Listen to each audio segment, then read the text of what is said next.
பிஜேபியோட தான் கூட்டணி போகணும் அப்படின்னு சொல்லி அதிமுக கூட்டணி போகக்கூடாது.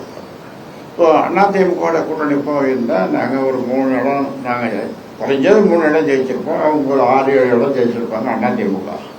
எங்களுக்கு சின்னம் கிடைச்சிருக்கும், சின்னம் கிடைச்சிருக்கும். அவங்க 6-7 இடம் மேலே ஜெயிச்சிருப்பாங்க. ஏன்னா இது நேச்சுரல் அலையன்ஸ்.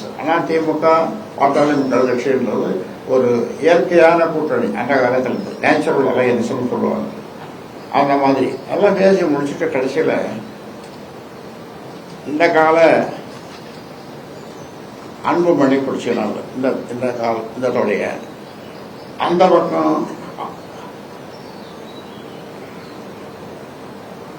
அன்புமணி மனைவி சௌமியா இந்த காலம் பிடிச்சிடணும்.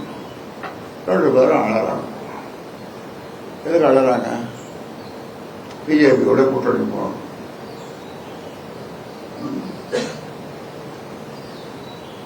என்னால் ரொம்ப நேரம் என்னால் ஒன்றும் சொல்ல முடியல. அப்புறம் அன்புமணி வாயிலிருந்து ஒரு உதிர்ந்த முத்துக்கள் சொல்லுவாங்கல்ல, அந்த உதிர்ந்த முத்துக்கள்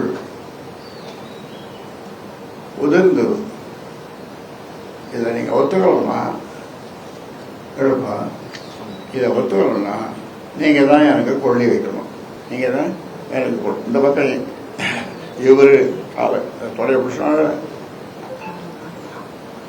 சௌமியா இந்த பக்கம்னால அப்புறம் வேற வழி இல்லாம வந்தது சரின்ட்டு இது எல்லா ஏற்பாடும் பண்ணிடுது சௌமியா.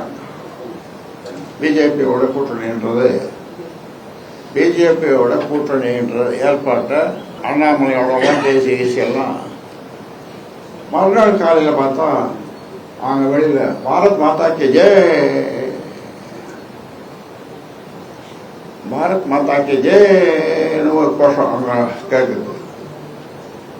அண்ணாமலை வந்துட்டாரு காலையில. பெரிய சாப்பாடு எல்லாம் இருந்து காலையில் நடக்குது.